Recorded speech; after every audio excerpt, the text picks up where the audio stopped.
everybody, and welcome to Dominant. I am filling in here today with EOS for, I believe this is also week number 6. You can correct me if I'm wrong. Think so. I'm losing track of time here, but we have an absolute banger between We Love Solbert and AIEB team. We Love Solbert currently sitting at a comfortable 4-0 with the number 1 spot in their group, while AIEB team is 3-1, looking to defeat those undefeated champs at the top and take over that seed. So we're gonna have a banger here tonight. Yeah, I think tonight should be, a really interesting game. As you mentioned, we've got that team that's completely undefeated coming into week 5 here.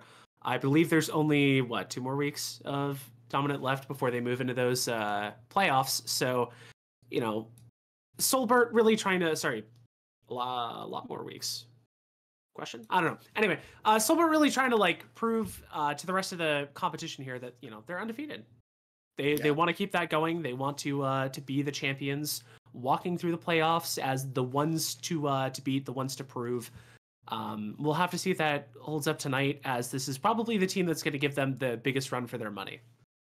I have to agree. Looking at the rosters, looking at the current standings as well, it's very good to see how these two teams will pair up. But we are going to be throwing it on over to draft. So we already have Janet and Darius bans. Feels like those are very comfort champ based, as well as Gragas and Urgot. Now we've seen Gragas get a little bit of an increase in playtime. Is getting an MSI High Noon skin too, also coming up. I'm very, very happy about that. Oh, yeah. Very happy about that, as I love Gragas. And yes, we have a Senna ban. I watched Senna for about 4 games last night. I'm tired of seeing the champion. Yeah, I really like the Janna ban there.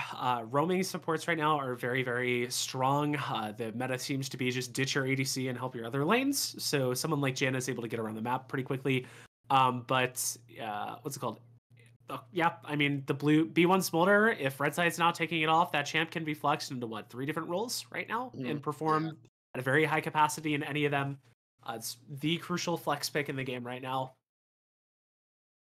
Yeah, I agree. Kog'Maw is going to be hovered. This is a decent pick into the Smolder. Kind of matches about the same range. Also kind of has the little bit of the same scaling.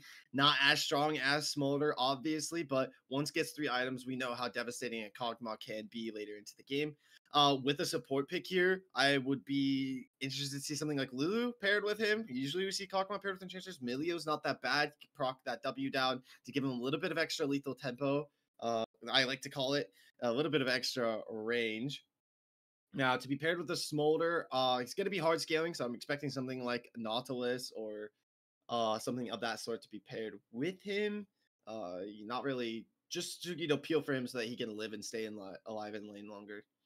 Yeah, I would argue that even Solbert could consider just throwing Smolder into the mid lane here and picking up some sort of aggro bot lane to try to keep Kog'Maw out of the game. For as long as they can. We see the Karma here again, another flex pick. This is one of those weird situations where is it Smolder Karma bot lane, or are they both going into the solo lanes? Okay. Who knows? There's the Vayne. That can be top or bot. I mean, really, Solbert's just keeping their options as open as possible right now. We've got 3 people. Oh, there's Jarvan instead. Okay, so this is going to be Jarvan locked into the jungle. I am experiencing a lot of PC lag. I am sorry. That's not just you. That's here as well. I think it's I see my computer's freezing a bit, but Jarvan will be picked up. I do think this is going to be a Karma thrown more towards the mid lane. They're not going to wait for picking a support just for now, because I feel like Karma is a little bit better as a solo champion rather than in the bot lane with support right now, just so she could benefit off of that scaling and hit those item power spikes so she can actually do damage and be supportive later on in the game. Sion will be picked up in the top side. I very highly doubt that that's a Sion jungle, very highly. So not as an answer to Jarvan. That's going to be a comfort pick for the top side early on. I can respect that coming out of AIB. What do they pick in response to jungle here? Well, it's really hard. I'd go for something maybe a little bit counter divey. You could maybe throw in something like a Poppy. You could maybe go something like, I don't know, maybe Kindred. That might be pretty decent here. Just so you have a little bit of counter dive, because now that they've shown the Jarvan, they've basically shown the rest of their playing cards. Yeah, Beast really worried about that the Vayne hover there, the possible Vayne top into that Scion. Can't blame them. I will say I like the core. You mentioned the Karma mid lane there. I really like the core, the Jarvan Karma mid jungle duo. It's going to get you a lot of prio in Mhm. that lane to roam down, influence that bot lane, potentially shove that cog out of the game, or just abuse the Scion lock in there. If you get some Mhm. top laner with prio, Jarvan plus some sort of top laner with CC is going to be able to keep the Scion out of lane for most of the game. And they're gonna ban out Fiora, so they are not thinking this is a Scion top, which is interesting because I don't think this could be anything but a Scion top. Uh, uh, Yeah. so I would expect maybe something like a Gwen pick into the Scion. You could even counter tank it. I mean, you could play Cassante, you could play Ornn and just tank v tank and just be absolutely boring 1v1 top side as top lane typically Yeah. is. But we're gonna The see Battle of the Renekton Midsters. is Oh, covered it and is a Scion potentially jungle picked then. up. This could be actually be a Scion jungle. Maybe this is something we missed a little bit in our scouting. Um, but that's definitely wild. Never seen that before. And I'm going to be excited to see how they pull this one off, AIEB. But now I'm expecting a support and topside pick here. Yeah, I'd like to see Solberg pick up some sort of like hook engage support here. Mhm. Someone that's going to be able to like walk with Jarvan into Scion's jungle and just punish him for picking that champ, to be honest.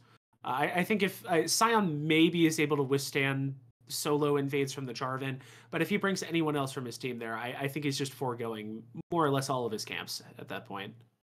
Gnar, solid pick into Renekton. We see that a lot. Very common pick.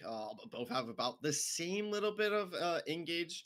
Got the hops on the Gnar, and you've got the slice and dice on Renekton. Both basically your main way of engage and whatnot. So we have a Varus hover. This tells me that they're trying to replicate, good old Carrier and play Varus support.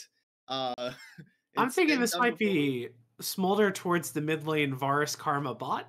That's also a potential. Who That knows? that could be happening. The beauty of flex Um, picks, huh? yeah. We love it when teams pick champions that could go anywhere, so we have no clue what we're talking about. Oh yeah, They're just trying to make us look bad. makes us feel really smart as casters. Sure, makes the enemy feel very smart as well. We'll see what the R5 is. I mean, you've got counterpick theoretically if you can figure out where Solbert's putting these champions, but at this point, you Mhm. need some sort of heavy AP damage to round out this Oh, comp. I'm gonna go with Cassiopeia. I mm, think it's okay, but heavy AP damage right there. I yeah, mean, you do have to.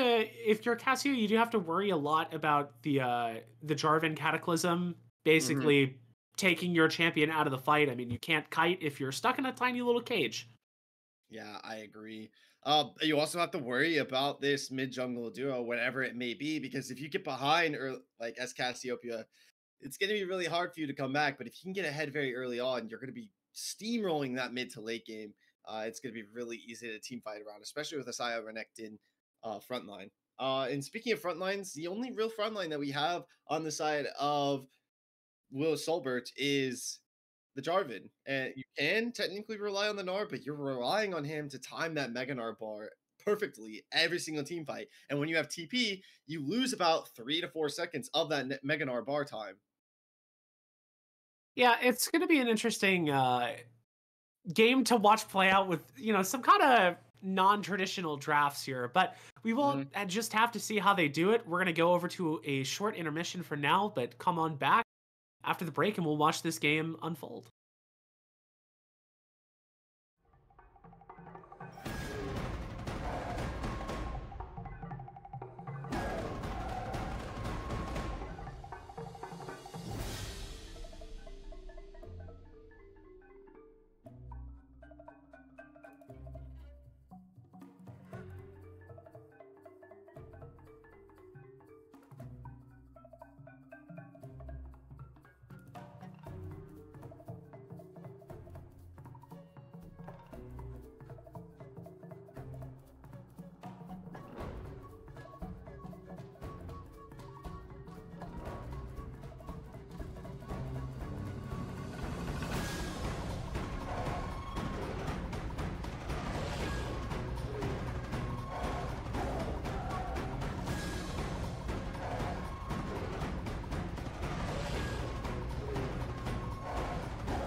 All right, everybody, welcome. We've finally gotten out on the rift. It will be a Smolder in the mid lane, Karma in the bot side, playing that support, and I mean, I don't even know what to expect this game. Yeah, I wasn't expecting this. I'll be honest. I see the triple fleet footwork there from Silbert is pretty funny. You got your really just looking for lane sustain here, playing until your Smolder reaches that 225 stacks. We're just waiting on that. With the fleet footwork, I'm thinking maybe this is on hit Varus and not the lethality that we've been seeing so often. But it'd make more sense. Yeah, at that point, you're not really getting that lane pressure like you would hope from the Karma support pick. If you've got an ADC, they can't really follow up with it quite as well. Yeah, I agree. I mean, I also think that the on hit just will be better. You've got Chaz and enemy stat pattern for that heavy frontline pressure. You go lethality, you're really only going to end up one-shotting DT boss, Zack Attacker, or potentially Dolce. And at that point, I feel like with the way and how long this game is going to go, you really don't want to be that kind of glass cannon on the Varus. You want to be able to live in these fights for as long as possible and pump out as much damage as you can.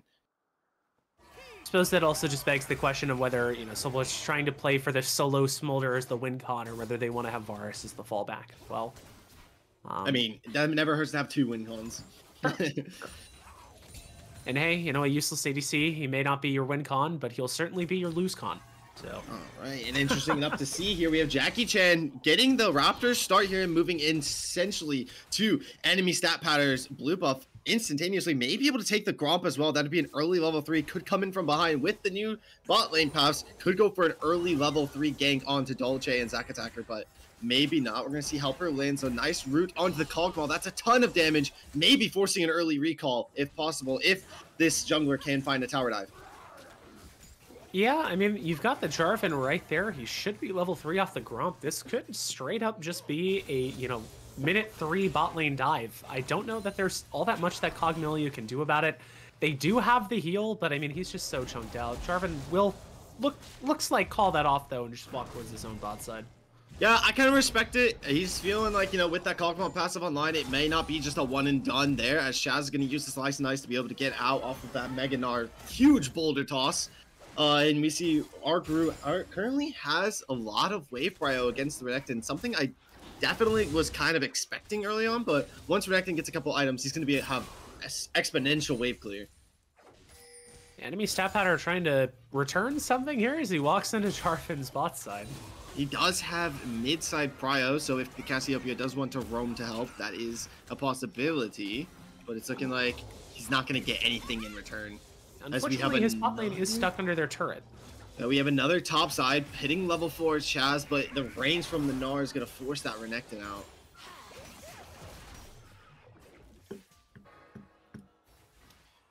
Yeah, I mean, at this point, you know, what do we think they're going for the first objectives? Honestly, I would bank on Void Grubs. If I am IEB, I am banking on Void Grubs. Because you have a Renekton and you have a Scion. Two, potentially, I think that the Scion has demo on his second rune, aside from Phase Rush. And Renekton split pushing, obviously. And Cassiopeia herself also has a very strong split push. So I think you prio Void Grubs over the first couple, first Dragon. And then play into those strengths of split pushing and play your macro to the extent that you possibly can. Because they want to play for a gold lead, Soulbirds, so you need to like try to mitigate that with as much macro as you can. As we have another counter jungle here from enemy stat pattern. Chaz is going to be able to roam down, but 2 buffs currently picked up as almost that pointed arrow nearly finds Dolce, not nearly enough damage yet. But yeah, almost deadly in that topside river there.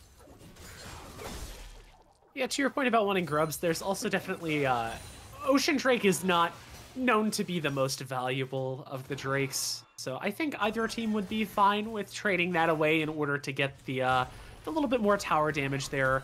You know, if you're AIEB, as you said, you know, they've got these split pushing champions, but even if you're Silver, you know, that just gives you potentially a little bit more gold into the pockets of your carries earlier on into the game.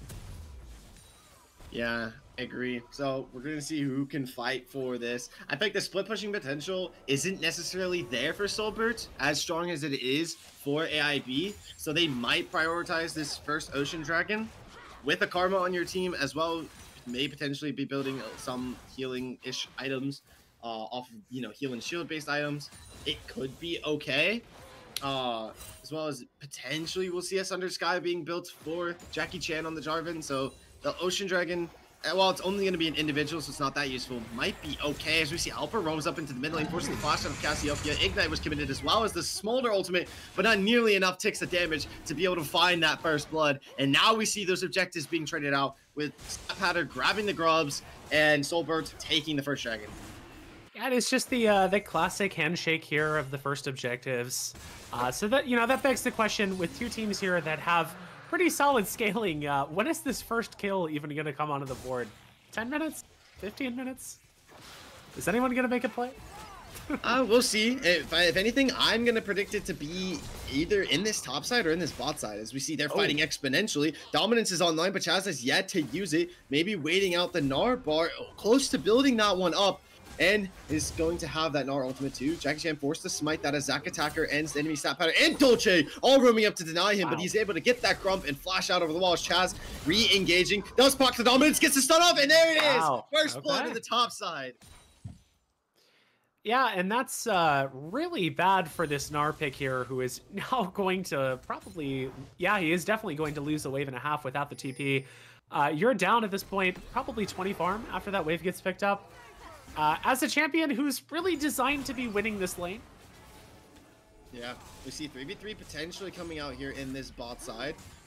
It will be Jackie Chan roaming down to help out his bot lane as they are both approaching half HP.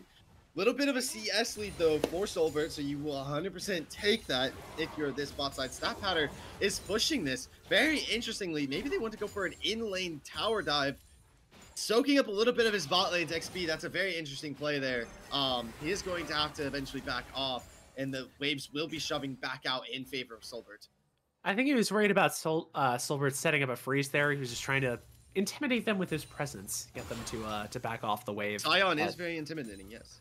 Yeah, unfortunately without the level 6, he's not that intimidating. They can't really threaten that in-lane tower dive like you were saying, but, you know, at the very least, it did buy his bot lane the ability to back off here and, you know, go collect the wave that's going to be bouncing back into their tower.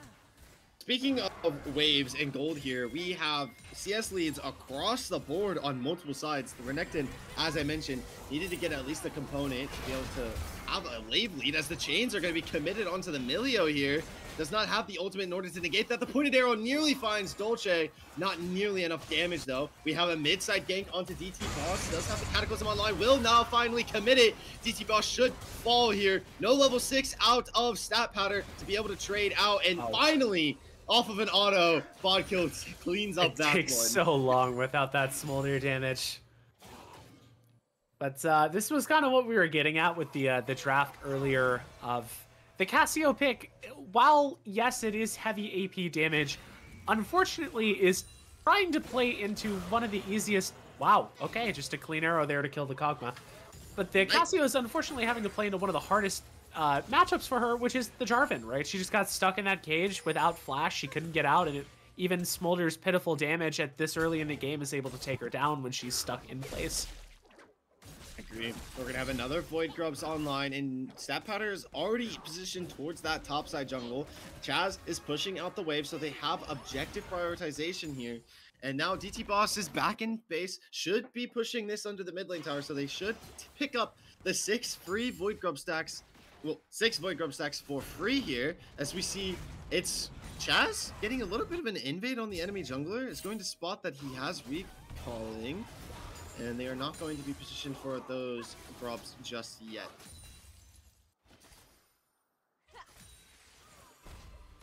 Maybe Chaz able to find an angle on to regrow here.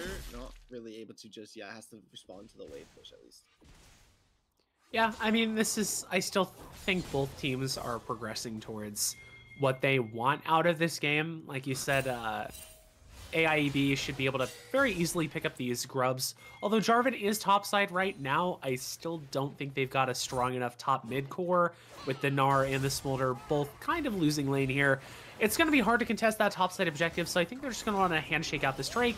The Infernal is really good for them, but here's the Smolder getting engaged. Fighting here. Helper's in the mid lane too for a little bit of backup, and that will be Smolder falling. Not before committing the ultimate though. Jarvan is still on those Void Grubs. He needs to take at least 2 to negate the 5-stack buff, but he's yet to kill one. And now that is the Scion responding in time. DT Boss is going to get rooted up. The Milio has roamed for more support this time around. It's a 2v3. Actually, the Jarvan was able to kill 2, I think. So it's only 1 picked up for the side of AIB. That's pretty good play there from Jackie Chan. Yeah, denying the 6 Void Grubs is definitely good. The Scion picking up, or sorry, the Cassio picking up the kill on the Smolder there, definitely not ideal. It's going to make that laning phase a little bit more painful, but you know, you want to stop the bleeding somehow in terms of those grubs. You don't want to give AIEB that long-term goal that they can play for. And so I do think in the end it's a little bit worth it. Just, you know, some consequences to those actions, shall we say. Yeah, for sure. But, you know, we're approaching a little bit of a standstill here soon after this next dragon fight. We see Stat Powder already moving towards that. They don't have the bot or mid lane prio just yet, so it's going to be up to Dolce to push this as fast as he physically can. And DT Boss, well, you're not really going to have an angle to outshove the Smolder here right now. You do have that Rod of Ages online, but the Sheen is just going to be a little bit more stronger in this scenario. Now they're looking like they potentially want to Death Bush and go for a bit of a counter on the dragon. Scrying Orb will spot out that no one has started yet, and recall from Zac Attacker. Both these teams honestly just playing patiently, waiting for one of the other two to start this fight. We've got the chains online as well as Milio ulti. This is going to be an all-out battle here.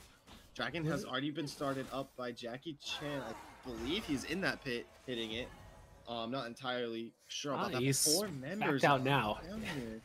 Yeah, 4 members are already here. The only person out there is Chaz. Has TP, can commit to this if they absolutely want to.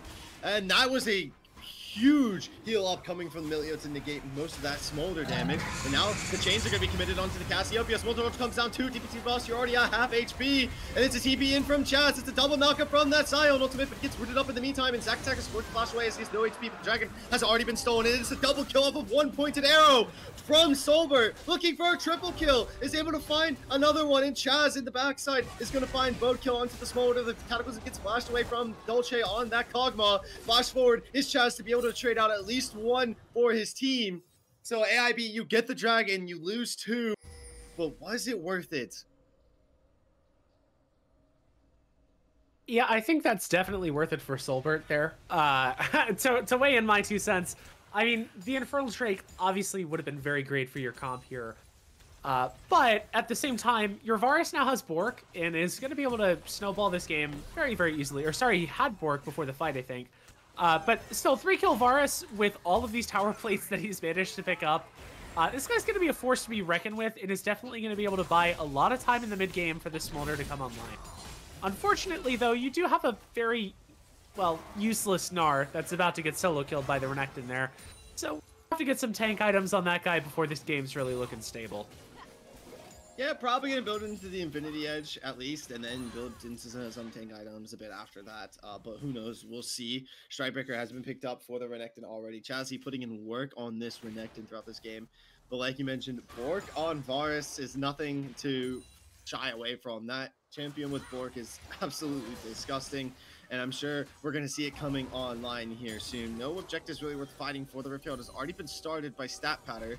A little late to the response. Jackie Chan actually not going to be aware that they're starting it. He has no vision, and DT Boss potentially positioning in the favor to roam up there.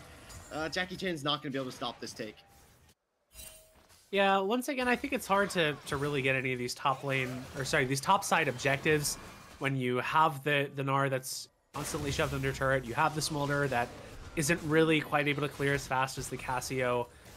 You're never really going to win that 3v3 if you have it, and you're certainly never going to have a man advantage on that play. But Jarvan's topside now for the Renekton, maybe?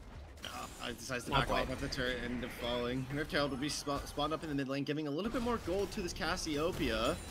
Very interesting to see that just under barely killing it. Jarvan will be coming in, has Cataclysm on, no flash on DT Boss. So do they decide to commit this?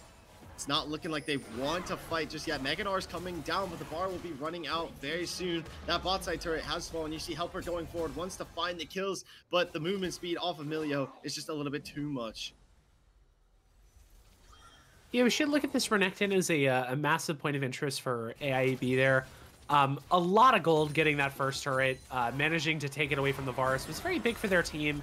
And this is just going to be a really beefy guy for them to fight around in this mid game, right? He should be able to roam down for next Drake, win that fight for them pretty easily, unless we see, you know, that Varus damage really pop off. Cataclysm into the chains of corruption. Dolce should be falling here, trying to trade out one onto Solbert at least. And meanwhile, we have a mid-side gang. Sun's going to come up, and the Smolder ult committed too, but it's not nearly enough. DT Boss able to pick up that one, so it's a 1-for-1 trade. One in the bot side, one in the top side, but they're going to lose a bot tier 2 in the meantime as well. Yeah, I do have to wonder how Smolder got caught by Scion there. Was that, it must have been an ultimate from Scion that we just didn't see in the chaos of the bot lane. Otherwise, you know, you would figure his E would get him out of that, but either way, the Cassio looking pretty happy now with the 2 kills. She's almost at her Archangel Spike. Might get it after picking up this wave here. Potentially. Still building up that tier as Lost Chapter online. So looking at the Varus though, Shizun has the Zeo and Recurbo gonna be really close to having that second item online, and with the next dragon up in 50 seconds, that's definitely a power spike you're gonna want to hit before moving into that. The Triforce has been picked up for Arbro 2. So this is starting to look really good for Solbert, but they've still got to be careful because Chaz on the Renekton is going to be an absolute menace. Plated Steel Caps can get into the back line and fight that Varus typically however he pleases to. Meanwhile, is Solbert positioning and having a vision advantage so far in this bot side jungle for this dragon spawn. Just to give a quick stack update on the Smolder, he's at 146 right now. So it's still going to take him probably about another 8 to 10 minutes before he hits that 225. He gets that free Elder buff, but for now, still decently strong to go into this Drake fight. I agree. Flashes will be back online for Dolce, Chaz, and Stat Patter. Maybe Stat Patter caught out though, but they're not gonna engage for that kill just yet. They it's a Scion, not worth jumping on just yet. But the bot side is still stuck in the mid lane for AIB. Chaz is roaming down, maybe trying to find a flank angle through the jungle, but they've spotted him and they're pushing for him. They want to kill him instantly, but the chains miss. They go completely wide out of Solbert. That's a crucial team fight ultimate that's going to be down. It's a big play from Chaz there to be able to sidestep that. Maybe looking for a Cataclysm onto the support there, but knows that he has Flash online. Now they're committed onto this Renekton. It's a Flash for Flash so far. The root unable to connect. The Dragon has already been started. They gave up all of their river position to go for the Renekton, but will it pay off? It will. They do end up getting the Dragon going in with Cataclysm. Flashes are committed, and this Wonder World comes down as well. Zack Attacker's already half HP. He's got to be careful. Nard does not have that bar online and will get burned down. Chaz in the back line with the Dominance is going to be able to stun up this Vars, but is not able to trade out 1-for-1, but Stat Pattern is able to find the kill anyway. Now trying to chase down Helper, is going to smite them to negate that movement speed to try to pick up kill.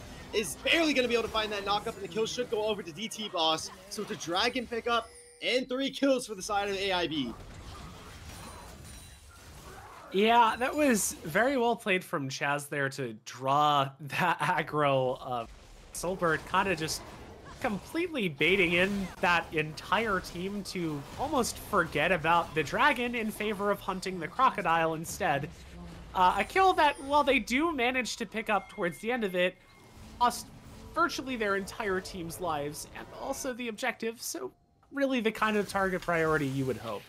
Boy me, it's a Crocodile. I'ma poke it. Yeah, I mean, a shutdown's a shutdown, I guess, but at the same time, I think the Hextech Drake is worth a little bit more, especially to this Kog'Maw. I have to agree. And Milio and Cassiopeia at that. It's a very good pickup for all of them, as we see Chaz continuing to try to push this lead onto Argro. Unable to find a pick, as we might have Zack Attacker caught out. The chains come down. They will be able to trade out onto the support with the Baron spawning. That's a pretty big pickup, but I don't think that they nearly have enough damage. The Runins has been picked up for Solbert, but I still don't think they have enough damage to kill this thing on spawn. But who knows? They might go for it anyway. I honestly would like to see them try to make the play. I think if Gnar can at the very least keep Renekton bot side right now, they both have TPs. Gnar should be able to stop Renekton TP if he's in Mega form. This was the opportunity for Silver to try to make something happen here, but now the Milio's back online and that window is closed. Yeah, to agree. Jackie Chan just opting to kill off that Scuttle Crab. Instead, Chaz hitting an early recall, trying to predict whether or not they were going to go for the Baron so he could be back in time and not have that TP negated. Recall to spawn, get TP from spawn to the Baron. Way safer than trying to TP from lane. But now we see AIB starting to move up and gain this top side jungle pressure. They have 2 dragons to their name. They honestly can give the next dragon and go for this Baron if they choose so. It's just going to be a matter of what macro decisions are going to be made by each team here now. Yeah, I mean, Baron is going to be very valuable for really either team at this point, but especially I think AIEB is going to want to try to find this. They have the 4 grubs, not quite as good as the 5 or 6, but still with Baron, any amount of that stacking damage is going to allow you to force down these towers very quickly. You have that Scion, that Renekton that we talked about earlier. I think they really want to keep playing around the fact that Gnar still cannot match this Renekton in the side lane, so they will always have that bot lane pressure when it comes to the TPs. And it should make it much harder for Silver to find a window to fight this objective than it is for AIEB to force it. Speaking of matching things, we have 5-in-1 Forest with 2 items and a BF sword all online at the moment, compared to a Kog'Maw that only has that, Bork online. So, the 80 carry matchup right now is starting to favor Solbert. And this Varus is putting in tons of work. Oh, wow. They've got to find angles in the team fight to help him get online and keep Chaz off of that Varus, because that Crocodile definitely knows that this Varus is their win con at the moment and is not letting them play to that. Smolder is rapidly approaching this 225 stack count. He's at 216 right now. So in another wave or two, he will reach that execute, and I think they're really going to want to try to fight this fourth trade coming up with that bonus. I mean, I definitely would. We're rapidly approaching an angle for Solbert to win the game. So if you're AIB, you need to find an angle, win a team fight right now, and end the game as soon as possible. Because that Bars is only going to get scarier. That Smolder's only going to get scarier. And, well, I mean, the rest are just going to be Util dumps. Jarvan and Gnar are going to be very cohesive team fighting Util dumps.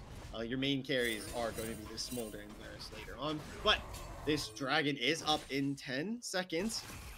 And everybody is in the bot side right now. Cassiopeia a little bit late to the fight. Jazz is getting rid of here, has forced to take the blast cone. Scrying Orb will spawn out a little bit of vision and notice that the only person there is not the Cassiopeia. Argro is going to be able to find Sion. Force out the ultimate already. That's actually kind of big. Not going to get a multi-knock up there, but Chaz is continuing to push onto this Gnar. Knows he has the advantage. Knows he can't fight him. Is going for one more slice and dice, but does not need to push for it. He recognizes that he's already got this Gnar out of the fight. The Mega Gnar bar comes online too, and he already has to recall. So that's a crucial team fighting util gone right then and there off of Chaz pushing this top laner. Still can TP into the fight though, which we are going to be expecting him to. Yeah, he's going to push the mid lane, try to stack up as much bar potential the poke from as the support possible. in the bot lane. Oh no, Helper, you're caught out by yourself, and all the members of AIB recognize this, but it's like almost a repeat of what we saw. The dragon has been started from Solbert. Jazz commits the dominance, but it will be Solbert claiming the dragon in the meantime, so it's 1-0 at the moment. Not committing the Cataclysm just yet. It's forced to flash Jackie Chan. We have a TP coming from Chaz from the bot side. Maybe a little bit too trigger happy with that one. They're all half HP. They're roaming straight up to the Baron looking for some sort of objective trade-off here. But most of the members except for the support are alive, and they still have their ultimates. They can fight this whenever they please. There are a ton of flashes online. They're going to start the Baron. They're going to take a lot of damage. They don't really have enough damage to burst this down just yet. And now the members of AIB are pushing for this. They've recognized that the Baron pulls them in. We have a Mega Gnar bar. We have Cataclysm. We could see a combo here. But no, all of the members of AIB have been forced out of the fight. They should be looking for some sort of recall timer here. And yeah, Solbert, I think Solbert can kind of just walk them into the tower here. And probably, actually, yeah, they're going to hit this Baron themselves. I don't see why they couldn't.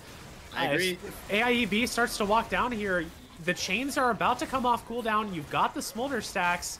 Chaz is already half HP. The Static Shield been procced already. That's a Sion ultimate. He steals it. It does not matter. And they get at least a 1-for-1 trade. Can Solbert win out in the fight? Though it's a triple stun up from the Gnar ultimate. Smolder comes down too. So they are absolutely slaughtering them with the mini dragon in the mid lane. DT Boss, the last one left standing besides Stat Pattern, and actually is able to trade out 1-for-1 though. It's a quadra kill for the Smolder, maybe trying to give him up the Penta. Solbert just chunking down this tank, and it's going to be Smolder a little bit late to the fight. They want to give it to him, but he's just a little bit too far away. Solbert in a position, has to flash and steal this one, unfortunately. No Smolder Penta in our game. Well, Sion won't quite catch up to the Forest there. The fleet footwork proc to save his life. Yeah, that was a bit of a lot of highs and lows in that fight. I'm honestly surprised that enemy Stat Pattern managed to get a hold of that bear and actually take it for his team. Of course, it doesn't matter in the end here as you all died, but at least you deny that utility from the side of Solbert, who did, of course, manage to walk away from that fight with a quadra kill and eventually the ace. Yep. A couple of shutdowns there, too. I believe that the Bars got the shutdown on enemy Stat Pattern. You know, at this point, a quadra kill for Smolder is essentially a shutdown. So these carries are getting exponentially stronger, both of them, with the 3 items online. And no drag up just yet. So I think we're finally going to hit a little bit of a neutral point in this game, unless both these teams decide they just want to fight left, right, and center. But I feel like we're hitting a bit of a slowdown spot for the game at the moment with no objectives online for a while.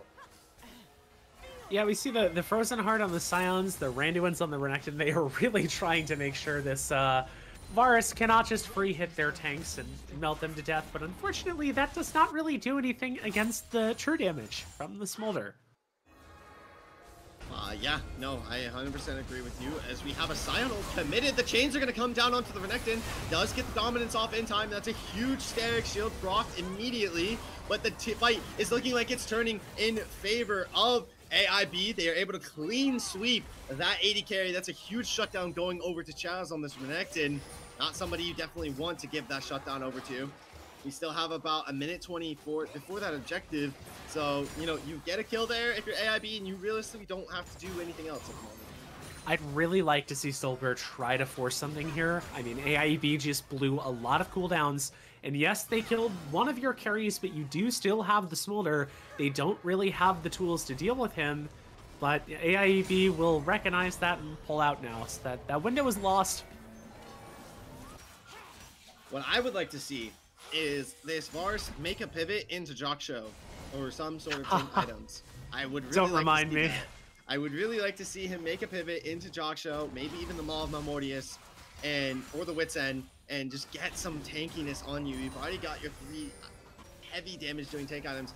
You need to start living in these fights, because Chaz is going to run you down every day of the week. He's got a huge Static Shield, he's got lifesteal, he's got dominance. No matter what, he's getting on top of you. So having that Jock Show, having a little bit extra tankiness to live a little bit longer to help your team heal for you is going to become crucial here, I feel. Yeah, I do think with the MR in his inventory there that he is building towards the Wit's End right now. And I agree, honestly, you could even go with something like Iceborne to try to help your kiting a little bit. Just, like you said, he's got enough damage in the core here. His team comp is not hurting for damage with the Smolder. He just needs to be alive to hit people, and that Iceborne or Jock Show or any sort of tank item will help a lot with the bursty nature of Renekton. And we see Solberg already has the positioning advantage for this dragon. It should fall here soon. Chains come down, but Unstoppable Scion does not matter. Walks up, steals the dragon anyway, and it's an engage. Cataclysm down onto Dolce, does not have the flash online, so can't get out of the wall, but now you're stuck in the wall with an exploding Kog'Maw. Might be able to trade out 1-for-1, but so far it's a double kill for Smolder during that fight, and now they're looking to run down the scraps here. It's Helper trying to slow down them as much as possible, but it's looking like the movement might just be a bit too much. Engaging onto DT boss here, but Millia movement speed is going to help them escape there. These dragons and objectives from Stat Powder, he's just Scion ulting in and just stealing them left, right, and center. I mean, I guess that is the secret to the Scion jungle. You're free to int for the objective as much as you want, because even when you die, you can still help out your team. Yeah, maybe it's a hidden tech we are unaware of, you know? Int for objective, but have a purpose. Yeah, props to him for getting these steals up, though. It is massive for his team. They are now on Soul Point, despite theoretically being behind in this game. So that is a win con for them to play for, and that Hextech Soul is nothing to scoff at when you have that Cassio and the Kog'Maw. We'll see if they're able to pick it up in the long run. Mid lane tier 2 will be picked up. We have another Baron up in 40 seconds. And this one, you cannot let AIB steal if you are Solberg. Somebody has got to stop enemy stat pattern. You can clearly see that he is not care for his life. He goes unstoppable, runs into the mid lane. Okay, he might want to care for his life a little bit here. Force to burn out the flash. The Smolder comes down onto DT boss, forced out of this fight. The Millia heal is going to help them get back up to at least half HP. Now they're looking to find an angle onto Chaz. The Cataclysm comes online, but the Chains of Corruption are going to force the flash out of that Crocodile, and that is crucial. Cooldowns down, and now they can pivot to some sort of Baron flip. It will be online in about 5 seconds. No ultimate from Stat Pattern. They're looking to zone out this jungler as much as possible. DT Boss is going to get run down here. They is forced to burn the flash. Gets rooted up. The flash from the Smolder. They should be able to find this mid laner. It is a shutdown, and that's Arthur already forced out of the fight. The Dominance coming in, trying to go onto the Smolder. Is going to get a shutdown there, but the Cataclysm is able to pick up two. It's enemy Stat Pattern and the Chaz, but that is not nearly enough. You don't want to be caught in there with them. It's a flash forward for Solberg. Off the punching arrow. He's able to fight two, and Arthur was able to help find the Renekton in the back line, and they should be able to help run down enemy stat pattern here. The root comes online, and they're going to proc that passive, but it's not nearly enough. A fight that looked like AIB was winning turned back in favor of Solberg. I think that'll just be the game for Solberg here. And to your credit about talking about the on-hit Varus here, that strength of the two carries the Smolder dying pretty early on in that fight, but it didn't matter because Varus was just able to free hit from the backline. He found those pretty easy kills onto the Kog'Maw and the Milio, who were just too concerned with the Smolder, and was able to steamroll the fight after proccing that passive. And yeah, this will just be Solbert ending the game. Yep, chains of corruption onto this Cassiopeia to stop her from being able to do much of anything. And that was a very nice engage from that Karma and Smolder onto DT Boss. Arguably one of the, if probably not the carry of AIB's team. Crucially, taking her out of the fight was definitely a win con there. So congrats to Solbert. They take game number 1 in what was a, very exciting back and forth match. Yeah. It is, I have to ask, what do you think going into game 2 here, the teams need to change about the drafts, or if any changes need to be made? Well, we have a side swap, obviously, and AIB either bans or picks the Smolder. I feel like that's 100% a possibility here. Could ban out the Varus, but I don't really feel like you have to. I just think we need some little bit of compositional swaps here. I think the Renekton was playing pretty solid. The Cassiopeia was pretty solid. I don't really like the Kog'Maw Milio pickup. Maybe Kog'Maw Lulu could have been a bit better. Maybe even just a different ADC support combo. We'll see what they decide to pick for there. But who knows? We'll see when we get into the draft. So we're going to go ahead and throw it to an intermission while we wait for game number 2 to get started.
All right, we are back and ready for game number 2 between Soulbirds and AIB team. Could you be expecting here, EOS? So I think we are definitely seeing the smolder ban if the teams are flipping Yeah. either pick or ban. I mean, I'm expecting it to get banned. I don't think Solbert wants to let that through after what they just used it for. I mean, the Yeah. champion is very strong right now. We find that a lot of teams are struggling with ending the game before he's able to get to that 225 stacks. And then once he does, the champion has so many self peel tools in the form of that E, even the R, the healing from it, that it's just very hard to shut him down once he reaches that point. So I really don't think anyone wants to deal with that today, and especially if AIEP is going to play around those more traditional hyper carries like Kog'Maw, Cassiopeia, who they're not the 300 years champions, shall we say? You're gonna off the table. Yeah, no, definitely. I don't think that the Varus is going to be pulled off the table because, I mean, at some point, if you just ban what the enemy team played last game, they're going to get the picks that they actually want and the picks that they're 100% comfortable on. So I think that we're going to see somewhat standard and about the same side bans. We do have a bit of a side swap. So like you said, Smolder is either going to be first picked or is going to be first banned. Because you cannot let that get past B1 at all. But yeah, I think that most of the bans are going to be roughly the same, except for that Smolder. Yeah, it'll be interesting to see. I mean, we see AAB right there already tossing out the same two bans they did before. Uh, Interestingly, it looks like they're actually they banned the smolder here as opposed to wanting to pick it up for themselves. Um, we'll have to see. Is that a mistake to them? Do they not want to pick the freeload champion? Either way, Udyr has now made it through draft select. That was their ban before. I'm not sure whether Udyr is Silbert's like top or jungle champion, but either way they can pick it up, flex it either way. Maybe that'll give their top laner a little bit more agency that he was kind of lacking in the previous game. Yep, and it will be the Nico banned early on, so they're not going to let that slide into a B1 either. And I'm interested to see what will be B1 here. Instead, they're looking like they're going to B1 a Jarvan. I don't entirely agree with this. I think it's okay, but I think that B1ing a Jarvan this early on is very prone to being counterpicked pretty hard. Yeah, I mean, I think at this point, if you're, Silbert, you're just trying to pick up any ADC that has a dash. Like the Ezreal they're hovering, you can go with like Lucian Milio. But I mean, this one, you can just slam the Ezreal Karma. You liked the Karma last game. Yes. There it is. And now, like, where's the Jarvan value, right? Exactly. So that is one reason I do not like the B1. I'm excited to see this Solbert Ezreal absolute stunner performance on that Varus last game. So I'm stoked to see what they pick. Should PA support and AD carry pick? I know they did pick AD carry pretty late in the game. Janna pick here is very interesting because you have a very heavy dive in champ, and now you have a counter dive champ. So it's going to be pretty interesting how they play around this. The ADC I want to say going with this is going to be something hard scaling. Sivir, Ashe. Sivir's going to be hovered, potentially locked in here. You could even go for something like you could even, if you want to play range, you go for something like Caitlyn, but I don't know if Caitlyn's in a great spot right now. I think the thing that we're going to see this game is kind of what I talked about before the last draft, where both teams are probably just going to abandon their ADC. This is going to become a 1v1 lane. Ezreal Sivir, nothing's really going to come in that 1v1. There's not really a chance to solo kill much there. The Karma and Shanna are probably just going to try and roam and influence mid lane here. So these picks and bans that are most likely going to be thrown towards the mid lane coming into the second ban phase are going to be very, very important. We should see Solbert pick up a jungle pick. Oh, I like this. Yeah, yes. Kindred's good. Again, just denying that Jarvan value a lot. The one thing you have to worry about with Kindred is that AIEB does have the Janna, right? There's some weird Janna insect thing where she goes into the middle of the Kindred ult, R's everybody outside of it. Probably not going to happen, but still, just watch. I've seen too many clips of that on YouTube. Gotta want to see it here. And that's all before she has to walk into the middle of a Kindred ultimate without dying. Yeah, sure. Against an Ezreal Karma and Kindred. So I'm going to be expecting. I'm not saying it's likely to happen. I'm just saying it can, and I'd love to see it. Anyways, yes, the Janna against the Kindred is definitely pretty strong, but I do like the Kindred pick here against that Jarvan. Now we just need a front line. I'm expecting, something like an Ornn, maybe something like you could put the Renekton back out, take it away from AIB. The Udyr will now finally be banned out. So if that was a jungle pick, well, I guess you just wasted a ban. But it could have been a top side pick, so that's probably why they're still banning this. But we need a tanky front line for Solbert. What are you thinking here? Yeah, I like you mentioned the Ornn. They could even try to. I mean, I know it was the Scion Jungle on the side of AIEB before, but you can still pick that up here for Solbert. Doesn't have to be stealing someone's champion. You and I were talking about Cassante before. Oh Interestingly, yeah, they're going to ban Malphite, which is something that I was about to suggest. You could do that. that Not a lot of value into Sivir, but AIEB does have to pick up a very high damage mid laner here. So, you want to try to pick up something that can shut that down as well. We'll see. Maybe AIB favors the Cassio again. They don't have to worry about the Jarvan punishing it this time. Who knows? So the Malphite ban tells me that they're going to be picking some strong AD or something another AD champ here and going to be doubling up on AP with Karma and the mid laner, or could be even picking an AP top laner like Gwen or something of the sort. That's definitely doable. But I'm going to be expecting a comfort pick top lane here and give counter pick over to your mid laner. And I think something like the Ornn, even maybe something like the Scion are definitely a good pick up here. You could even go something like Shen, but the Ornn will be hovered, probably going to be locked in. It's a pretty good ultimate because I saw this last night. AI, it was, own team's Jarvan, Cataclysm's in, catches 4 of his own teammates in his own Cataclysm, and they all get hit Yeah, by a Call of the Forge God. yeah. And So, it, yeah. it's kind of one of those like unexpected counter picks to the Jarvan. And even without the Ornn R, even his E can knock up on the Jarvan wall. Okay. Now, this is a very hard matchup for the Ornn. This is probably one of his worst.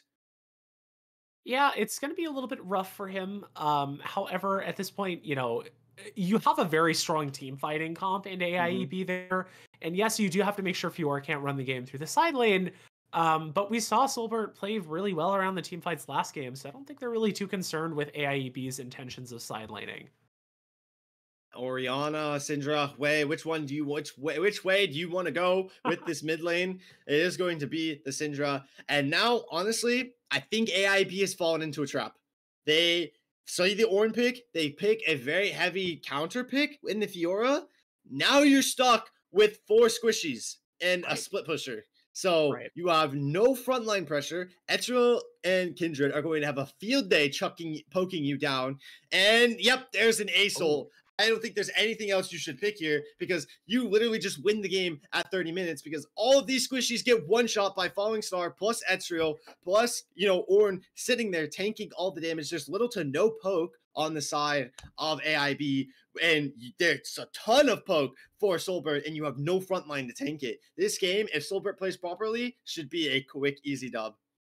yeah, I don't know if I favor the Acel pick there as much as I would want to see something that's capable of shutting down the Syndra. Because really, Syndra pressing R on the Ezreal is the only hope they have of ever killing him. So if Mhm. you can set the Syndra back in that game, then you kind of just ensure victory through your ADC. But definitely, we saw Silbert liked playing around these 2 hyper carries. This is just setting that up again. Now they're telling AIB, okay, you're either going to press R on the Ezreal or you're going to press R on the Acel, but you can't do it on both. So pick your poison, Syndra. Yeah, but here's the thing, right? They have a very strong bot lane core against the Sivir. They can get ahead early if Kindred paths down towards them. And you essentially have 2 ADCs for the early to mid game with the Kindred and Ezreal if you can get those stacks online. So you don't really have to worry about winning out in the mid lane because once you hit 25 plus minutes, Azul just needs to drop an ultimate and half of the enemy team is half HP. Very true. Very true. Well, we'll have to see how the game turns out. I mean, I think ideally these are, or sorry, not ideally, these are kind of practically very similar drafts to how they were in game 1. So we'll see if AIB is able to kind of change things up as we move into this game and they're on blue side. Mhm. Only time will tell, but for now, we're going to go to a short break. We'll see y'all after that's done.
Well, we have returned to the Rift, and will Solberg take the game 2-0, or will enemy stat pattern lead his team to take the game here and take us to a third game of the match? Maybe we see a little bit of a cheeky invade countering the 5 points.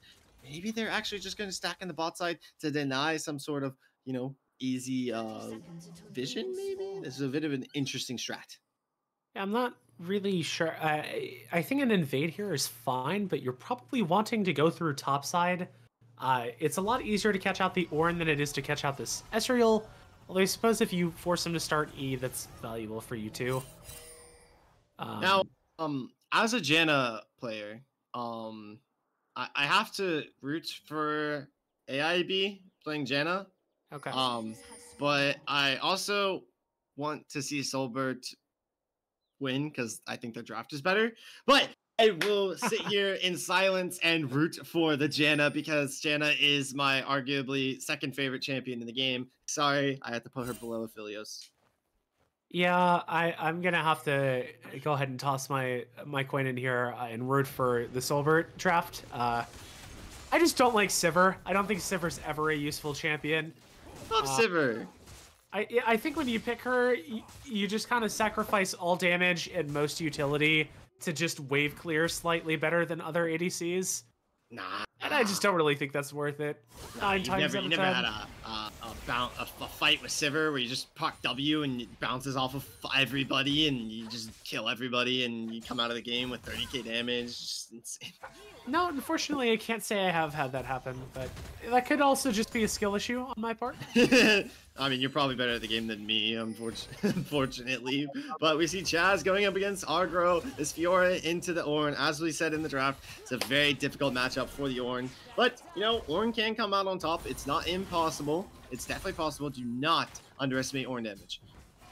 Yep, Ornn is the classic assassin, tank, mage, and pretty much everything, with that brittle proc, he will do half of your health bar. Ironically, has a lot of tempo into Fiora in the early game here. Personally, I would have loved to see the unsealed spellbook out of the Ornn here. I think it's kind of greedy to go for some of those grass procs, whereas with the spellbook, you get the exhaust and the ignite to kind of threaten her pressure off. Just a lot of utility to help your team out. Jarvan going for this early invade on the Kindred. She will throw the flash. This is over the wall. Jackie Chan is going to be able to pick up first blood. Maybe they're able to find a kill onto Zac attack. No root up for the Karma just yet. Just going to opt for a little bit of that poke damage, but that's a free kill for Jackie Chan. Should be able to pick up first mark here, uncontested too as well. Yeah, that was very greedy from enemy stat pattern. I mean, if you're Kindred here, you're never pathing for your Ornn. You're always pathing for this bot side. So the assumption should have been that Kindred was in her bot lane in her bot side at that point, and he just got caught out and paid the price for it. I definitely agree with you there. Gonna see as the first objectives will be coming up online in about a minute, and here we see a nice push forward. The Spellshield is gonna be able to counteract the root coming out from Helper. Agro forced under the tower with a massive wave. Chaz may be able to pick up at least the plate off of the demo proc, but any stat patterns coming up for a little bit of the tower dive. No ultimate is online for him, so if he plays this properly, might be able to trade out 1 for 1 almost. Chaz, one more ability hit would have been able to trade that one out. Has to be able to recall to base now. Wow. Unfortunately, not able to blow the Fiora flash there, but still, I mean, surviving that dive is good for the Ornn. We see both of these supports on little to no mana. Little bit of unfortunate here, but we are about 4.5, almost 5 minutes in, so that's kind of about to be expected. The Draken will be spawning. We see Kindred already in that bot side, maybe getting. I don't think that she has a mark there. Going for a little bit of counter jungling. That is the spell shield already procced. A flash forward. Dolce, you get flashed, you get rooted, you might get killed. Has no HP, but Jackie Chan able to pick that one up off the auto, and the slow coming down from the empowered blast of Helper. That's a huge pick for this bot side. This Kindred is already coming online early in the game. Yeah, I hadn't noticed until he popped it there, but the ghost on the Ezreal must just be to make it even harder for him to get caught in the mid to late game team fights. but it definitely came in valuable in that fight there as he was just able to help run down that Sivir. Now they might be looking for some sort of dragon trade here, but that is going to be enemy stat pattern picking up the void grubs. Not really going to be traded out for nothing. So a little bit of maybe a missed timing here. They could have potentially put that dragon to trade out on some objectives coming over the wall. Kendra's able to take, was not unable to take that one, but she will only give over 2. So that's pretty crucial. She does steal up 1. So going into the next stack of void grubs, she could take all 3. You know, that will negate most of the buff there for the side of AIB. Yeah, Kindred walking onto the mark now. Is it still there? It is. Okay. The Syndra and the Jarvan will walk towards it, as will the Fiora. She's got 3 on her right now. Can she get out of this? The slow from Fiora. It's a scatter the weak committed. That called the Forge God, and they're going to be able to find the pick onto Bard Kill as well. Little bit of a misplay, mistiming there. Probably not the right time to go for your mark, unfortunately, with this topside. Not really I guess she thought that Chaz was going to be forced under the tower a bit, but, you know, 3 members still were able to roam up there and deny that mark. It's a big shutdown. I wonder, can Orange just kill the Fiora here? I mean, he doesn't have his ult, but he does have the level lead. He has the early Bramble in lane.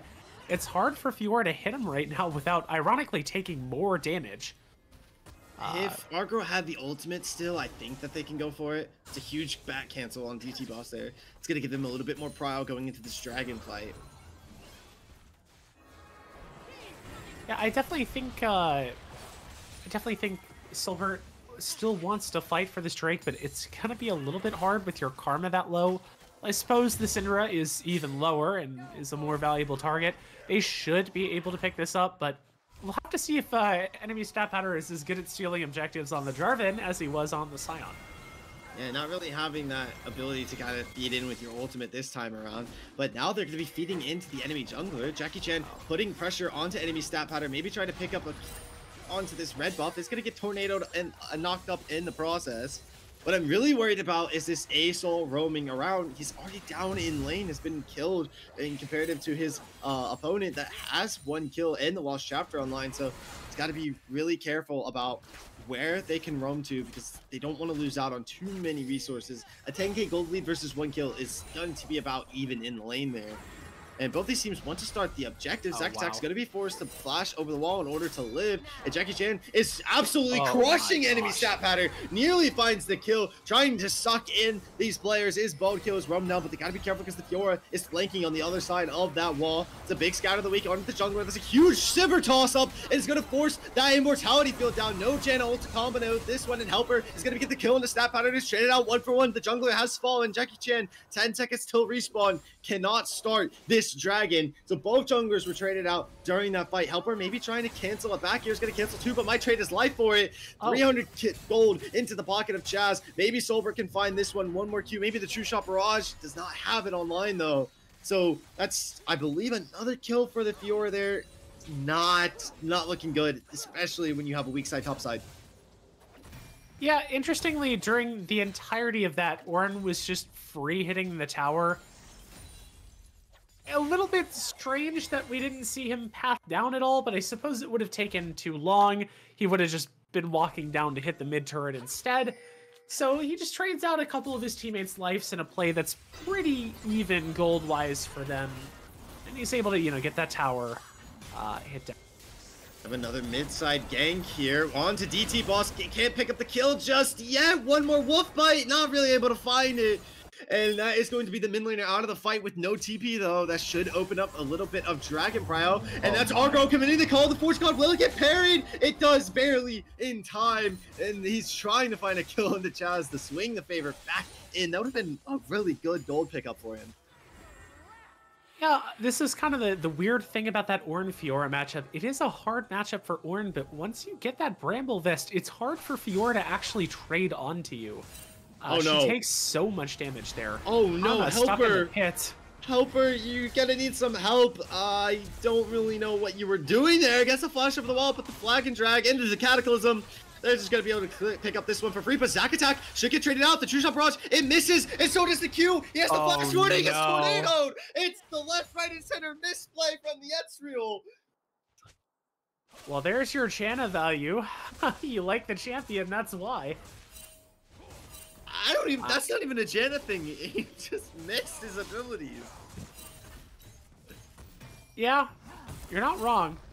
I do think that the shield and the tornado there was very valuable for keeping yourself. That was not the best Ezreal gameplay we've seen. We are going to see the Void Grubs picked up for Jackie Chan, so it's going to deny that. Oh, no flash for Soulbird. Is going to get run down here. Has the Ghost, though, so they should not be able to catch him. He does flash into the tower. It's a turret shot, and this might actually be not in favor for enemy stat pattern. It's extremely weak. The spell shot's going to come down to deny the root, but they're going to get killed there potentially anyway. That is Helper picking up a kill on the enemy stat pattern. They're trying to find Dolce, but it has the movement speed, has the Ghost, has the spell shield, not able to clean him up. Oh, ooh. Karma health? Oh, the minions? Oh, oh, no! Zack attack with the kill there. Ezreal will die too. Oh, no. My god, I love Janna. I think Silbert and Helper just saw like blood in the water and didn't really think about their own open wounds. Just gonna give away 2 kills there for no reason at all. They do go to the support, which isn't that valuable, but I mean, Janna with gold is nothing to scoff at. The champion is very strong. It's valuable in the terms of the amount of gold that Soulbert loses. That is also true. He will give up some minions there for that. Interestingly, though, despite the bot lane dying, Kindred is still the one to be hitting the Drake right now. This is a 3-man gank, forces the flash out of DT boss. The Quadrake will be picked up. So there's a very, very weird gank timer there. I can respect it though, you know. Wanting to shut down the 2-no Syndra. The Fiora has picked up Ravenous Hydra. So this top side is going to get a little bit more scary for Ornn here. But like he said, has a 20 gold lead, has a 20 CS lead, has that Bramble Vest, could be potentially looking to finish off the Thornmail early, or it could be, yep, the Sunfire, that could be finished off early too. So lots of items are being picked up on the side of Soulbird so far. Here's Fiora. Hitting the Ornn again. Those crucial vital points. Not dropping the ultimate just yet. Yeah, the Ravenous will give you enough lifesteal to out-heal that Bramble. At this point, she is ahead in this lane. Yeah. Yep. And that CS lead is dwindling because of the Tiamat and the Ravenous Hydra. So, yep, that's going to be essentially pushing back in favor of this Fiora. But now I'm looking to find an angle to get my bot lane or a soul online here. Because your only real fed champion is that Kindred.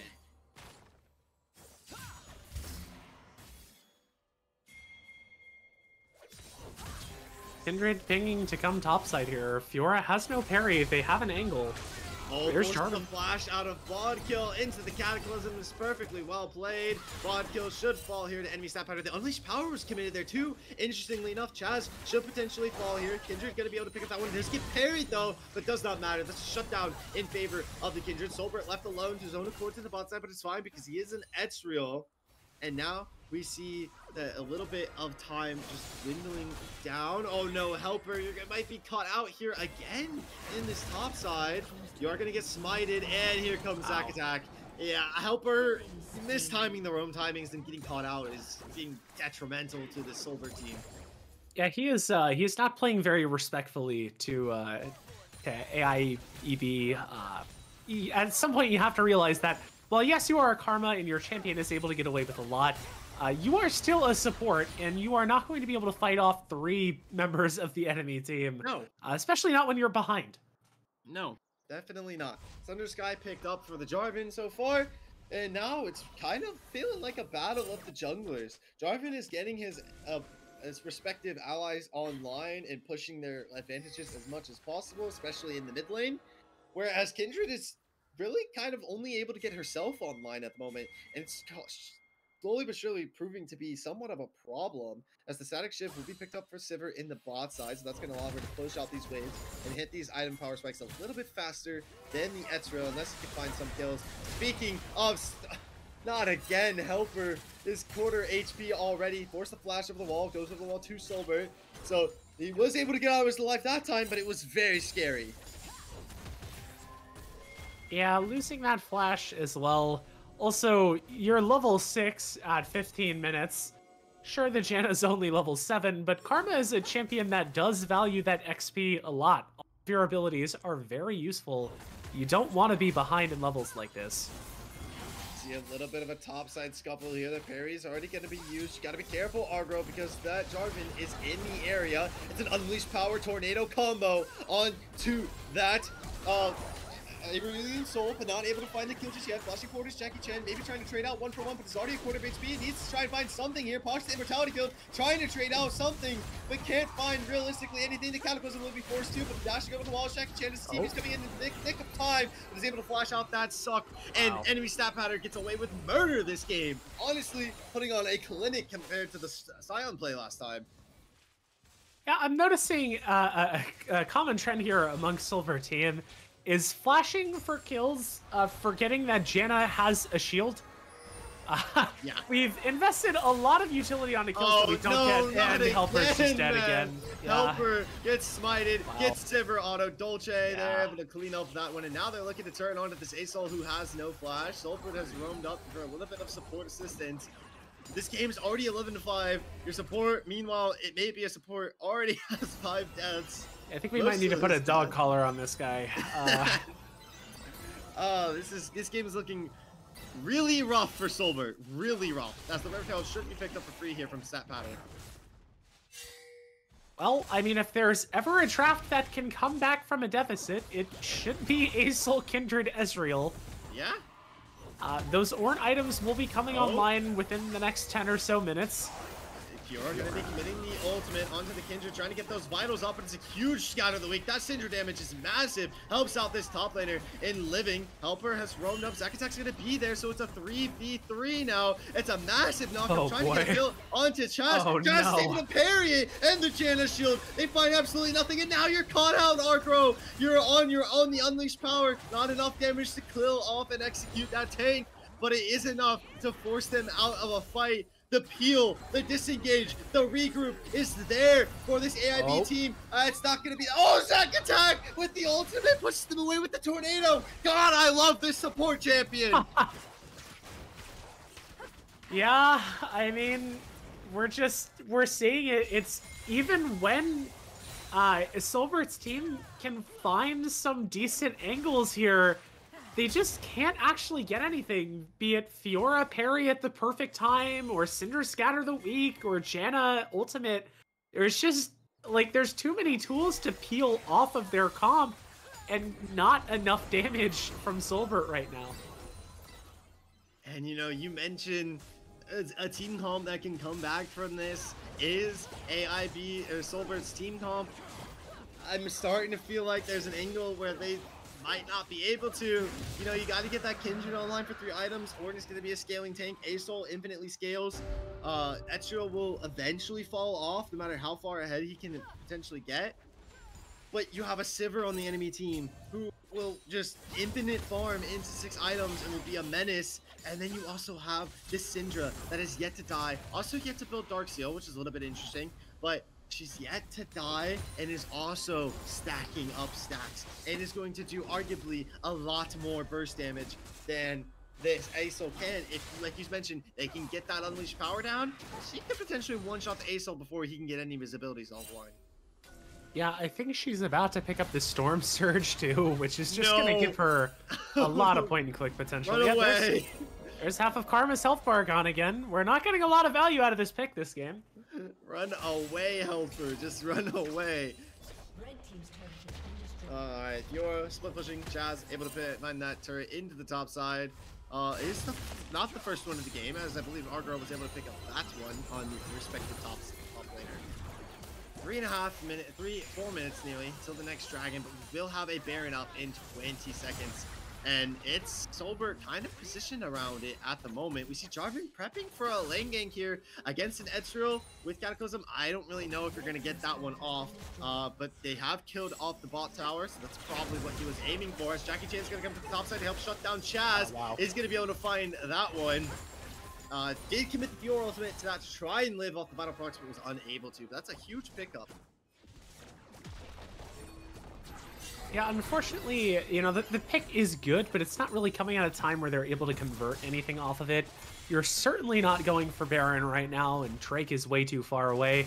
So it's just the kill, but I mean, anything you can get on this Kindred at this point is good, because she is kind of the only carry that's in the game. I agree. For now. I mean, you do have For this now, scaling sure. ace, so he has that Haunting Guidance online. It's just, Kindred just picked up that Triforce. That's a huge pick up there. Manimer has been finished, so should be building into that Essence Reaver. Ezreal has the Sheen, so will have 2 items here shortly. True Shot Barrage, maybe just to, clean up a little bit of wave damage. So they can shut this one out and deny that mid lane turret from falling, as 3 members are already there. But now we're kind of hit at a standstill. Who's going to go for what objective? Both these teams are kind of at a point where one team fight, really, while it is a bit more favored towards AIB team right now, one team fight could drastically turn the tide of this game at the moment. As Chaz may be looking to force that fight. Oh, no. Ace can go over walls.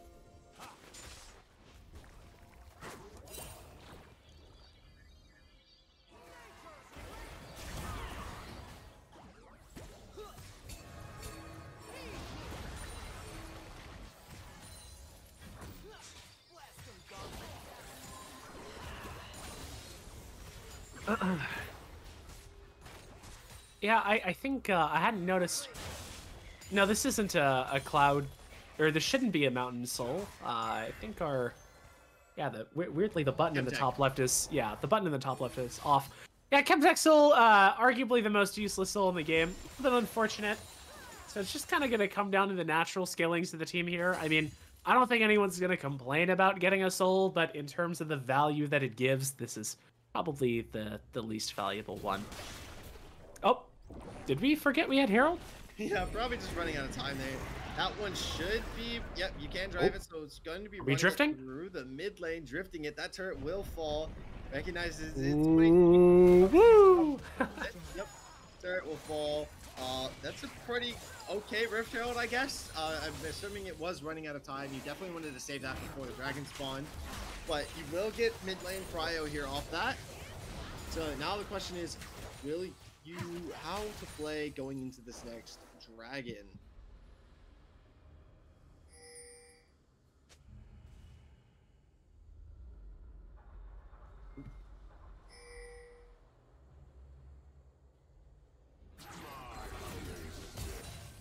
How many stacks is this Ace Hole at?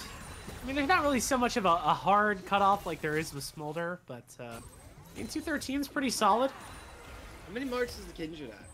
How many marks does the Kindred have? Let me check. She has 4. That is not very good for 23 minutes. No, but 4 is the first power spike. Gotta look to get 7 next. I don't see any marks on them. Nope, she has 1 on the enemy blue buff. That one's gonna be a little bit difficult to get to. But now we see 3 seconds. The dragon is going to be spawning here. Zack Attacker's already a quarter of HP.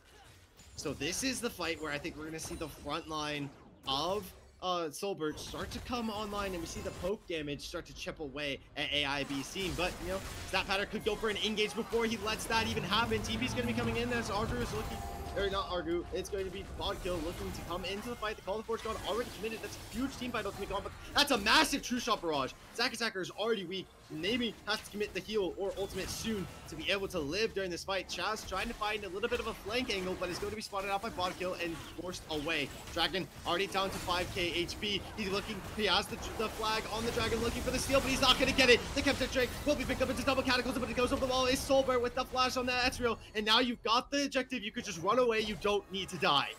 I think they might even be able to go for Baron here if they want. I mean, everybody on the side of AIEVs is so low from that massive Aurelion Soul ultimate, but it looks like they'll just decide to play it safe and call it off. If I was the Kindred, I would at least run to the blue buff to get your 5th mark. Oh yeah. There, at least.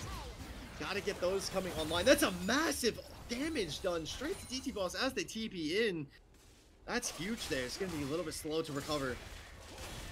Funnily enough, I didn't want to comment on this while the action was happening, but we saw Orin actually upgrade the Kindred Triforce in the middle of that fight.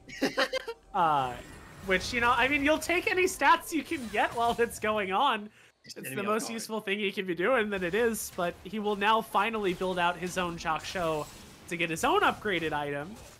We'll see who he goes for next. I would imagine the Aurelion Soul get like that upgraded Leandries. I actually don't think either of those Ezreal items can be upgraded. I'm not quite sure anymore now that Mythics aren't in the game what Ornn can and can't upgrade, but I think don't... Essence Reaver can be upgraded. I'm not entirely sure. Okay. Either way, we should see the Ezreal starting to build into the Triforce, so you can upgrade that at the end of the day.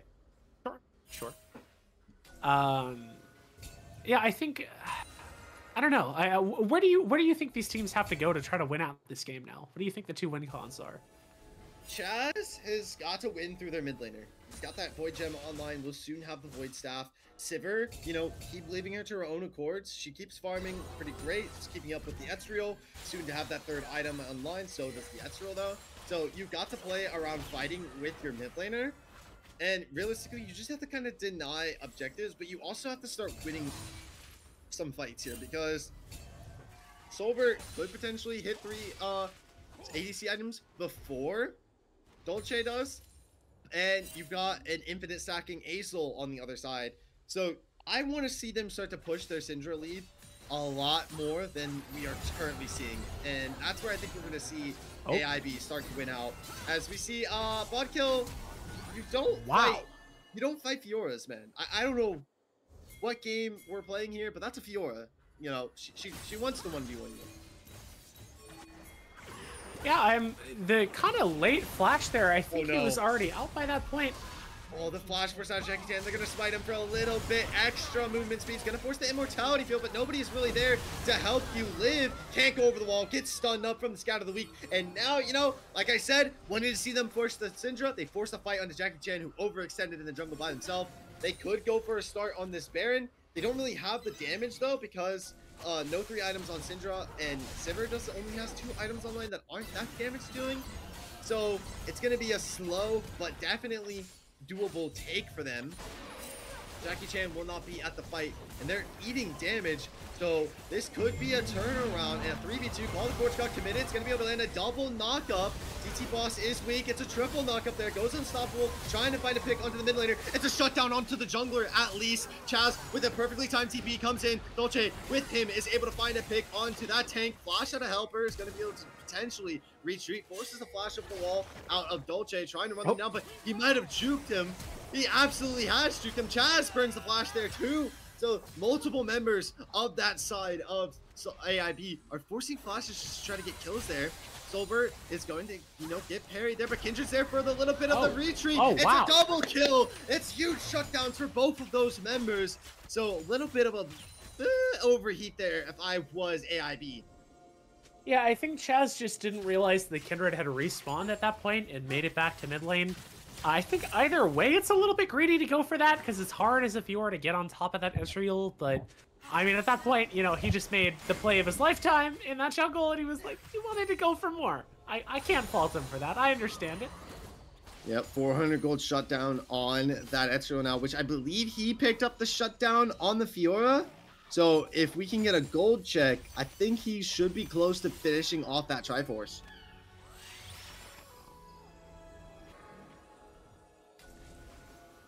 Still, no matter. Currently trying to figure out what button that is on my keyboard. Shojin! It's X, by the way. X. Huh. Shojin picked up for Ezreal over going Triforce for the 3-item power spike.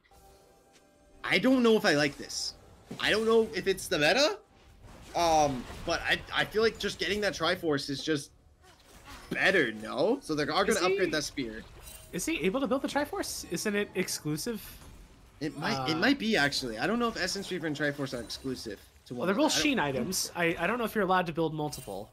I don't think they are, because I think the OG build was Essence Reaver and Triforce, but I could be wrong. But they are going to opt for that spear. That's a pretty decent pickup. It does get upgraded, and now they have that jungle at positioning advantage with crucial teamfight ultimates online as well. And I need to see bot kill with a massive following star here. As that Leandries and the Rayleighs online, we need to see him come alive this fight. We also have the 3-item power spike with an upgraded spear for the Ezreal, whereas no 3 items for the Sivir on the opposite side. This is a team fight. 3 items for the Kindred as well, with that Wit's End coming online too. So this is a team fight that Solbert has got to win. They've already started up the dragon, and that's going to be AIB's cue to go ahead and push out these lanes. They're going for the mid lane, they're going for the bot lane, but they might get pincered from behind. They should be able to recognize this and start pathing a little bit towards the top side. That's going to be a true shot rush coming down, only hitting 2 members, but not going to find much of anything. So you're losing out your topside inhibitor, chasing down these members. Somebody's got to go for this Fiora. You lose an inhib, you gain soul point. I feel like that's an okay-ish trade, but now they're starting up the Baron. They're macroing you left, right, and center, pulling you all across the map. And will this be able to be stopped? Do they even know? They have to know. But it's 2 members. It's only going to be a 4v3. Will they be able to get in for the steal, though? Blood kill can go over the wall. The falling star! It's absolutely massive. Solbert able to find that support, and they may be able to trade out this dragon. It's a 3v3. Somebody's got to respond. We're trading Baron for Nexus. It's a classic NA duel here. Baron for Nexus. The Cataclysm comes down. Jackie Chan can go over the wall. Does proc the MO field. Dolce is extremely weak, trying to fight inside of it to get at least a 1-for-1 trade, but is unable to. The shutdown comes down for that 80 carry.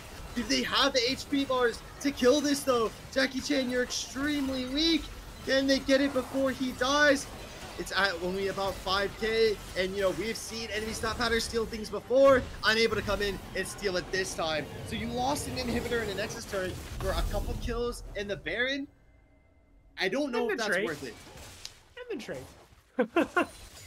Yeah, I think that was like a marvelous play from AIBs until just the very end of it, where ASOL was able to find a lot of value with that ultimate.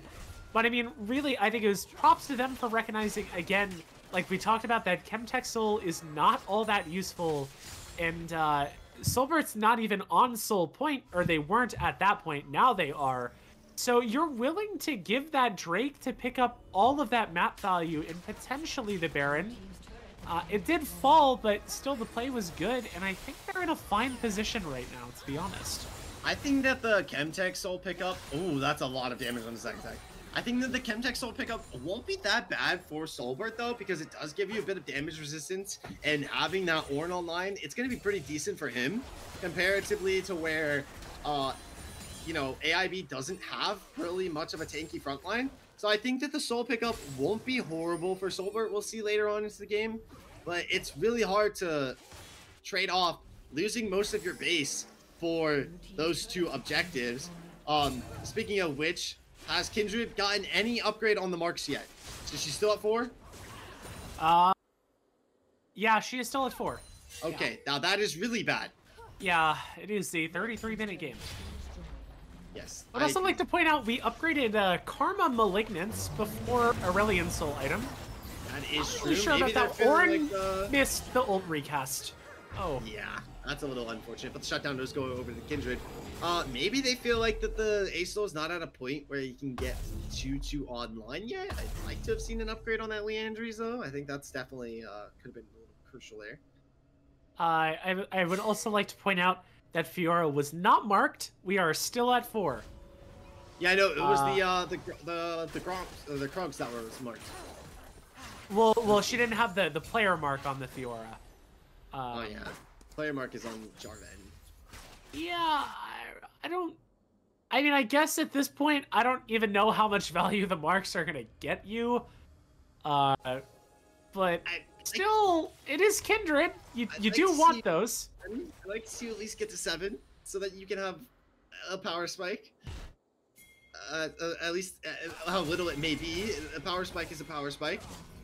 We see Stat Patter padding his damage stats on an enemy tank there, as Jackie Chan is just, you know, 1v2ing right now with the smite. Has the ammo field, might not even need it. Wow. Just casually 2v2s there with the support from that 80 carry. And now we see interesting, you know, force onto Argro here on the Ornn, who's going to potentially get a little bit of reinforcements. No, they're going for a Kindred mark. Yes, I love to see it. Argro's going to trade his life. He's a tank. It does not matter. They are going to pick up a Kindred mark. They're going to push this into a mid lane pressure, as DT Boss already forced the flash, committed the flash there. Jackie Chan to go for it, and the Unleashed Power comes down too. So they get a Kindred mark, they get a shutdown, they get a double kill in the bot river, and they get a mid turret. This is looking really good for Solbert right now. They're probably going to get a bot turret as well. I think they should also just confirm Drake off of this, though somebody does need to stop that Fiora.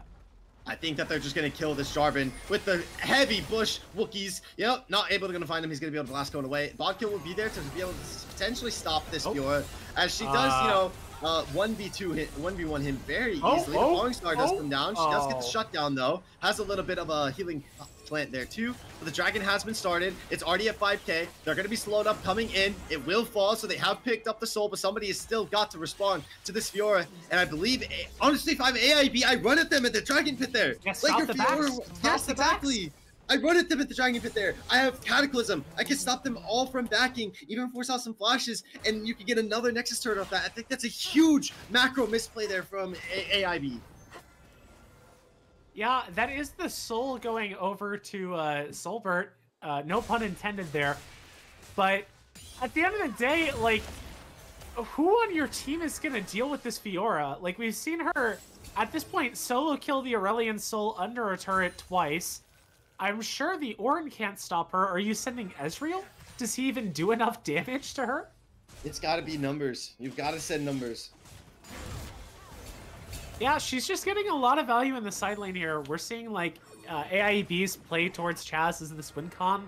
They recognize that he played really well in Game 1. He's playing well again here in Game 2. They can just try to have him kind of solo carry this game. Maybe Syndra's able to help them go even in these team fights, even if they can't necessarily win it in the 4v5.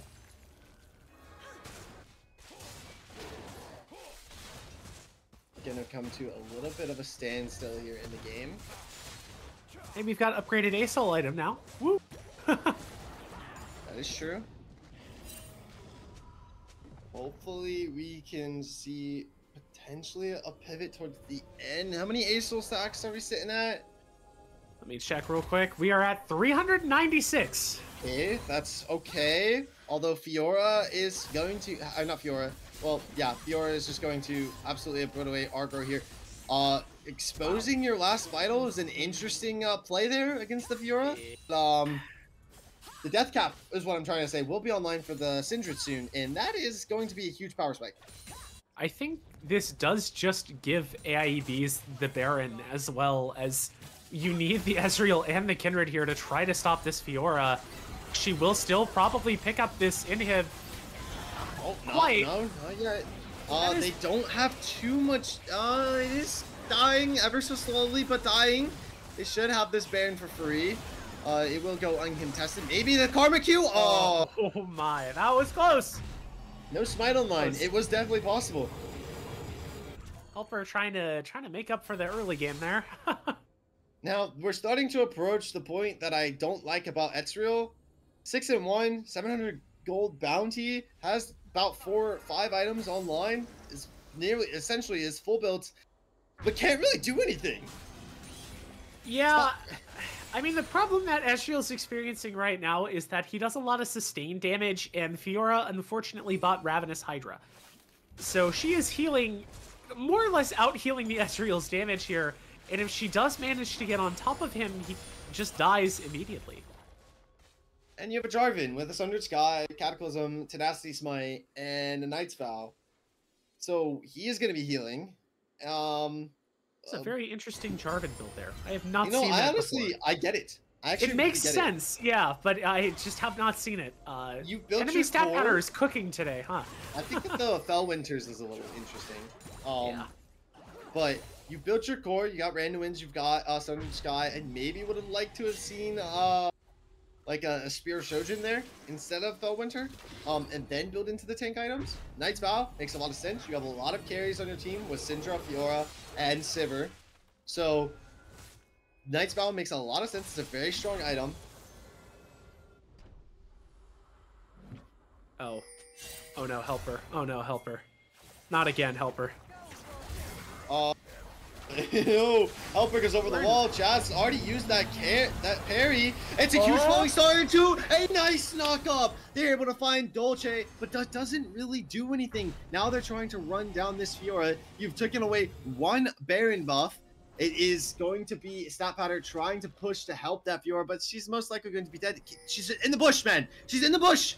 She's in the bush. Hello? Okay, Jackie Chan is able to find her. Stops. The Blast Cone is able to help her get out, though. I think she's going to be able to get away for free this time. Yeah, still, I think we're happy if we're Silbert there. You know, you managed to pick up a kill for free, buy yourself a little bit of pressure against the team with Baron. Uh, However, there is the looming doom Oh, of the flash Elder. forward. They might be able to find Jackie Chan, who's trying to trade out 1-for-1. The Cataclysm into the Immortality field, though. Can they be able to find the pick? That's a huge scout of the week. TT Boss falls from Helper. And that's 2 flashes gone right there. It's a TP in from Chaz. But can Chaz help clean this up? Going on to Jackie Chan. Does get at least 1 shot down. The parry comes online now. So it's going to Solbert. But Solbert has the kiting potential. So now Stat Pattern is caught out in a 1v4. Will end up falling. This is looking like a fight turning. That Chemtech Dragon Soul is coming online. It's a double kill for Solbert on this Atrial. Looking to get onto Chaz. Can he get it? One more. Get the triple kill. Does not get the quadra kill. Helper, you were feeding the enemy team and now you're stealing your ADC's kills. What more can you potentially do here? Now they're going to be looking to potentially end the game. Argro is tanking up to take these Nexus turrets. They're going to fall off of the Voidcraft. And the only person alive soon is going to be DT Boss. Is the first one to die. And it is Solbert with a very close game and a grim looking game, able to take it 2-0, proving why they are undefeated still. I mean, really well played from Solbert there. I must admit, I was nervous. I was very nervous that they were not going to pull that game through. But at the end, you know, we were saying the Ezreal wasn't doing damage. Clearly, he was towards those later fights. And whether he was or wasn't, it's hard for the Fiora to walk through 3 high damage champions in the form of the Kindred, the Aurelion Soul, and the Ezreal. I mean, she was able to burst the Kindred when she TP'd there at the end, but then you're contending with 2 people focusing on you. The Ornn and the Karma still helping out there, peeling you off. There's just not enough that you can do without the support of your team, which she didn't really have for most of that game. Oh yeah, and Asol coming online at the right time. The Falling Star does enough burst damage to help win out those fights. Solbert, you know, he heard us talking smack and decided to show up at the end and prove to us what they can do. So GG's to them. They have 100% proved why they are the team to be beaten. And I'm pretty sure at this point, after defeating the number 2 seed in their group, they should have securely gotten their spot for the number 1. Oh yeah. Oh yeah, I think they're going to be the team to beat in the playoffs here for Dominate League. I'll be excited, or it'll be exciting to watch them as they navigate their way through playoffs. We'll hopefully get to cast some more games of theirs and see what this comp has to put together with those really scaling vids. I love to see it. I agree. Well, it was fun to cast with you today, EOS. I don't know if or when I'll ever be back onto Dominant, but this was definitely interesting. Let me tell you, this was definitely interesting compared to what we've been seeing in Unstopped lately. So it was a blast. I enjoyed every second of it, and I hope you guys enjoyed this wonderful back and forth match. And I'm sure that your regularly scheduled casters will be back with you next week. Well, we will see you next week. Goodbye, everyone.